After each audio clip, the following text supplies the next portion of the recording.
It's always one person breaking the ice like a total pro. Just, oh my God, you are so tall. Like this happened last night, like some kind of Tom Hanks movie. Older people filling the younger people later on, okay? You know, and then it's always followed up with the questions, you know? Well, how tall are you? Why? Why do you need to know, short people? Do you go back to your shires and compare tall people you met? Are we Pokemon? Just, I found this platinum 6'7" motherfucker. What did you find today? And tall people, you ever want to screw with them? Give it to them in metric. They know what it is, but they can't convert it. How tall are you? 201 centimeters. What? Math, the one thing not worth pulling your phone out on. How tall are you? 79 inches. What's that? It's a math problem because you didn't ask what my favorite dinosaur is. How tall are you? 2 meters. Huh? And you ever get drunk people? Hit them with that kryptonite. Improper fractions. How tall are you? 5'19". Oh God, I could swear yours this flat. And it doesn't matter what you say. We all know what the next question is. Well, do you play basketball? Do you limbo? Are you a horse jockey? Do you play miniature golf? It's kind of a dick move, right? And they're not listening at this point. You can say whatever in the hell you want. They're just waiting for you to quit talking so they can tell you about other tall people you don't know. Like we're all trying to gather back up and get back on the mothership. And while we're talking about tall people problems, why does the bathroom wall end? Is particle board that fucking expensive? Yeah, y'all are all quiet. You've never had to wipe your ass and made eye contact with another man. That shit's awkward for everybody. And half of y'all are like, wow, that's really fucked up. And the smarter half of y'all are like, why are you wiping your ass standing up? That's fair. That's fair. But it makes it easier to get to the toilet paper that's on the floor for no good reason. Who is that helping? Well, maybe it helps little people. Great. They got to do a freaking chin up, take a shit, get down, wipe their ass, do a couple layups, and then parkour up to the handle, which is on the tallest part of the toilet. I know y'all are like, wow, he's been going on this bathroom rant for a fucking minute, right? We're not done. Like dark rum, you're going to have to shit again in an hour. Anybody want to know how blind people wipe their ass? Ooh, it got real quiet. Everybody wants to fucking know, but I'm the only asshole brave enough to ask. Don't worry, I'll tell you. Now, first they shit, just like you and me. Right? And this is shit in sign language. There, that's something you know now. All right? Then they use wet wipes. And if you have not added this to your shit, you are missing out, all right? They take that shit and just... Yeah. Then they feel back there and make sure there's no braille. Yeah, you didn't see that one coming. Then they take TP and dry that area out. All right? And then they do this part. They wash their hands. Yeah, if you didn't laugh, you're disgusting. No high fives for y'all. No shaking hands after the thing. There's going to be a test, and it's what color is the soap in there. Good luck. So as I mentioned, I was in the military. I was in the Marines. I think I have to bring that up in every conversation I'm in. But being in the military, there's military grade, which is a selling point. Unless you were in the military and use military grade things, because that military grade is an F. But it leads to military grade humor. All right? Because military grade fucked up is a whole different level of fucked up, all right? Now, there was a Navy corpsman, right? Because they don't trust Marines with drugs. Because, well, duh. And he got a DUI in California. Because, well, what else is there to do? And I'm not advocating drinking and driving, all right? I don't have to. Now, if you get a DUI in California, first DUI, they put a breathalyzer in your car. Yeah, and you have to blow into your car every time you turn it on. And I don't mean high school girl blowjob, just... No, every ounce of lung capacity you have.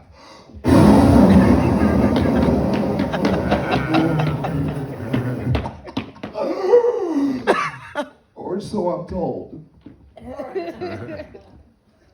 Because texting and driving is bad. But if you don't blow your car like it's 2 8-balls deep, it'll shut off on you every 30 minutes. It's important to the story, I promise. Now, he goes out to the bar because Rear Admiral Murray Hopper told us it's easier to ask forgiveness than it is permission. True story, look it up. Now, he went to the bar and he drank to the suds because he's in the Navy.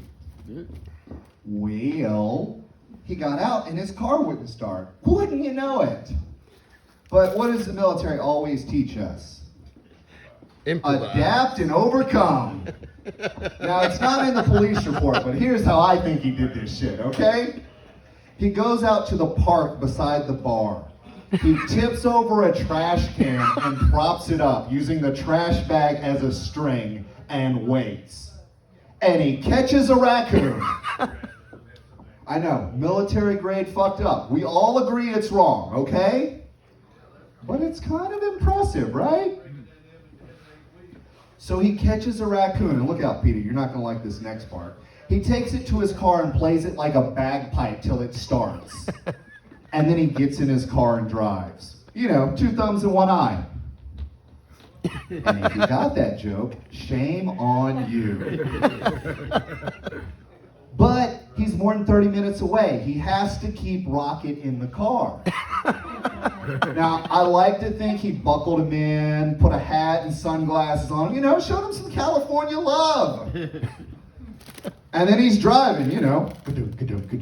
Oh, shit. And he went through a fence. Now, California is very against walls unless they're around a pool, which it was. And he drove into a pool because the raccoon woke up and fucked him up. Now, after he wrecked, the raccoon got away, and thankfully he crashed into the shallow end, so he survived. But if you get attacked by an animal and they can't find it, you have to get 8 10-inch long shots in your stomach. Now, I don't know what their recruiting tactics are and why we're fighting dragons, but if you told people that if you join the military, every Monday you're going to get a story like this, maybe our recruiting numbers would go up. Now, do we have any pet owners here? Anybody? Fur babies? Yeah? 1? Oh, the rest of y'all just don't pull out? They call me Jenga. I pull out good, okay? No kids, no divorces. Perfect batting average.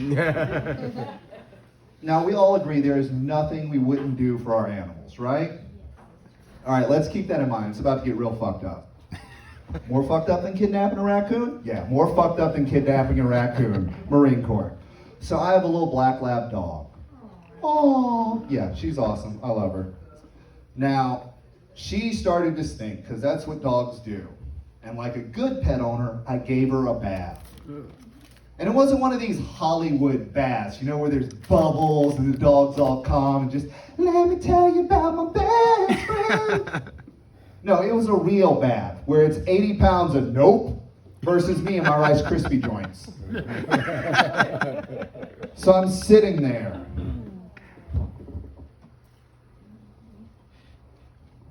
Cheers. And I'm reflecting because I just had to clean and dry the couch and the bed and her. And I'm like, how many more of these am I going to win? I'm like, all right, at least you're clean. and she still stunk. And I noticed the smell, because we've all played Find the Smell, right? Oh, really? I'm the only one who's poor? All right, fuck y'all.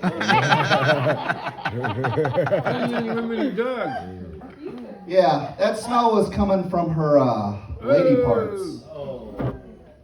Yeah, and I don't know where the doggy Vagisil is in PetSmart, and I'm damn sure not going to ask for directions to it. So we went to the vet. And I don't know if you've ever gotten to discuss your dog's vaginal odor with other humans, but it's just as awkward as you think it is. So I got to tell the secretary and the vet tech and the vet. Now he walks in and he's a dude, I'm a dude, we're all dudes except for the dogs. Keep up. And he's like, all right, we're gonna have to run some tests. I'm like, all right, cool, let's run some tests. He's like, we're gonna need a urine sample. And I'm like, oh, well, how do you plan on getting that? And somebody gave that on mute customer service side. You know the one, just, you stupid motherfucker. We've all been there. And they go and they grab a green aquarium net and a Ziploc bag. You know what I'm talking about? And then me and this person that went to college, that followed their dream of helping animals, went out into the yard. And they had to chase my dog around like an R. Kelly video trying to catch some pee. And I tell y'all, it was almost worth the price of the visit. Because my brain is a little screwed up, right? Because I got the Benny Hill theme stuck in my head. This college graduate is just the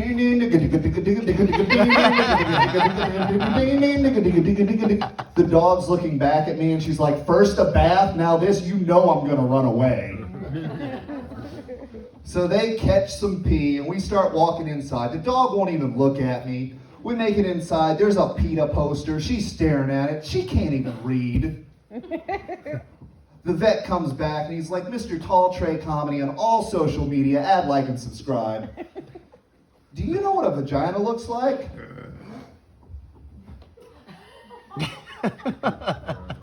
Now, ladies and gentlemen, I know I'm not the prettiest man in the room, okay? But I do have the internet. And I'm like, no, let's make this more awkward for everybody. Please elaborate. And he broke it down Barney style, because, you know, Marine. And he's like, all right, so you got your dog fixed because it makes them live longer and you love your pet. Now, when you did that, her vagina came up because she's on 4 legs. All right, ASVAB waivers? Now, that developed a little fat roll behind her vagina, or as I call it, the splash zone. So whenever she pees, there's a little pee there. Yeah. This is a conversation I had. Y'all are like awkward and red-faced. Yeah, this is my life. And he's like, we have 2 options. First option is a little expensive. I'm like, whoa, whoa, whoa. This is my pet. There is nothing too good for my pet. If it improves her quality of life, we are going to do it. And then he said 4 words. And I knew what all of them meant. Really? But I had never heard them in this order. He said, doggy, vaginal, cosmetic, surgery. And I assure you, it is just as expensive as it sounds. And I'm like, what's plan B? And he's like, no problem. You're going to get these antibiotics. You can give them to her for 2 weeks. I'm like, cool, got this, all day. And then he said, but. Now, I'm in my 30s. Whenever a doctor says the word but, it is never a good thing. But you're going to have to wipe her. Ooh. Yeah, ooh. I'm like, all right. This is my pet. For 2 weeks, I am more than willing to wipe her so she can get better. And he said, no. That's just a thing you do now. So if you see me at the dog park, I am not a weirdo. I am a concerned pet owner. Y'all having fun? Yeah. All right. I got merchandise in the front. If y'all need one of these t-shirts, it says be somebody worth looking up to. That's a really positive message, which is good because this next story is not. Now, as some of y'all know, I am from Georgia. And in Atlanta, Georgia, there is this place called the Claremont Lounge. Yeah. Did your friends warn you? Oh, yeah. All right. Mine didn't. So I'm going to do something for y'all that my friends did not do for me. I'm going to warn you, good people, of this demonic place. Yeah. Now, for those of you that don't know, the Claremont Lounge is where strippers go to die. Hello. Yeah, old strippers. All right? Y'all all got it? Y'all ready for this? Here we go. Now, my buddy Metal Tom's like, yo, man, I got a rock show at a titty bar. And I'm like, whoa, metal and titties? 3 of my favorite things. Smarter people help the slower people with the math. I'm like, let's do this. And I cruise up and I drink rum in the parking lot because I'm financially responsible. Now I'm feeling good. Yeah. And I walk in, and there is nothing written on this door to warn you. Not abandon all shame, ye who enter here. You cannot unsee what is about to happen to you. There's just a door, which I opened, regrettably. And I opened the door, and there's a hostess with an eye patch. Yeah. And I'm a little drunk, and if you didn't notice, a little bit of an asshole. So I'm like, ahoy, matey! Where be the rum?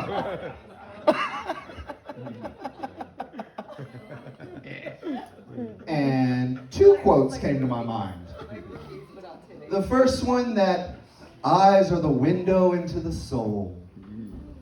And the second one, that if you stare into the abyss stares back into you. Because she flipped that eye patch and there was no eye. Just a cavern I'm sure somebody has stuck a dick in. Now, I have not been speechless much in my life. But what the hell do you say to that? So I went directly to the bar to try and erase this memory. Spoiler alert, it didn't work. Now, short people, I cannot see y'all if y'all are below my elbow. I'm sorry, 410. I'm sorry. And I bumped into Goldie. Now, for those of you that don't know, Goldie is 85 years old and still stripping. Yeah. Yeah. You ever walked in on Nana? Yeah, all of y'all are seeing that mental image right now. Because you can't unsee that shit. Oh, she was shaking her titties. It looked like tennis balls in tube socks. One of them got out of sync and they wrapped around each other like a damn balloon animal. Just, is that a fucking poodle? I get up to the bar, cash only bar, right? Classy. I'm like, I need to erase this memory. They're like, we have bottom shelf liquor and PBR. And I'm like, what kind of hell is this? So I get 3 shots of Mr. Boston and 2 PBRs, and I go sit in a booth and evaluate what brought my life to this moment. Oh yeah, and I'm a foot taller than everybody and can't hide any of my facial expressions. Just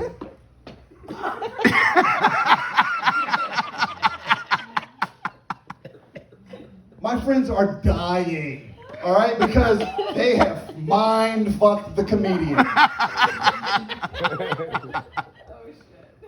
Now, what happens an hour after you drink dark rum?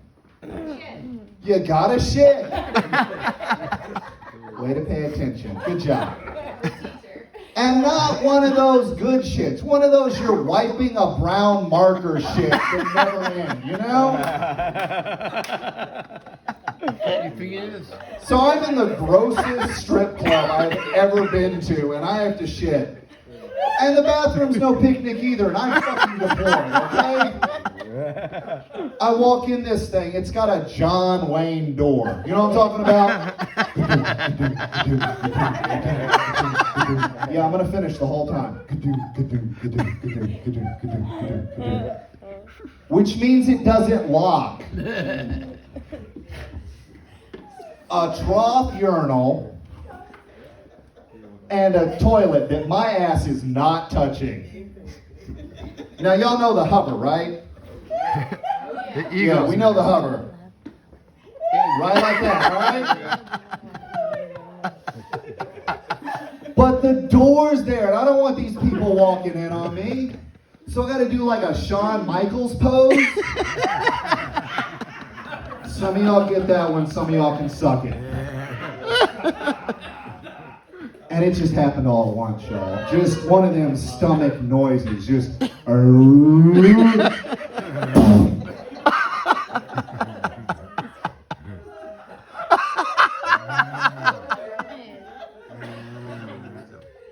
I did not check the back ass blast area, y'all. And I moved my foot and it shifted the whole shit trajectory, okay? I shit on the floor. I shit on the walls. I shit on the toilet. Y'all, not one thing went inside that fucking toilet. So I gotta get the fuck out of here. I can't let these people find me. I'm wiping with both hands. And again, brown marker. It shit took forever. So I shit on the floor, I clogged the toilet, I washed my hands because I thought this was bleach, and I went back to the bar because I'm like, somebody's gonna find that. And I'm not exactly stealthy. So I grab 2 PBRs and I back up, and of course there's another fucking short person because y'all are everywhere. And quit using your kids as battering rams at Disney. Well, this person backed up against a railing. And in one of the most rock star moves I have ever been a part of, she pulled off her prosthetic leg, snatched a beer out of my hand because I wasn't expecting that, poured the beer into her leg, cheersed me and said, "Welcome to the Claremont Lounge, motherfucker." Y'all have been fabulous. I am Tall Trey Comedy. Y'all please add, like, and subscribe. Bye.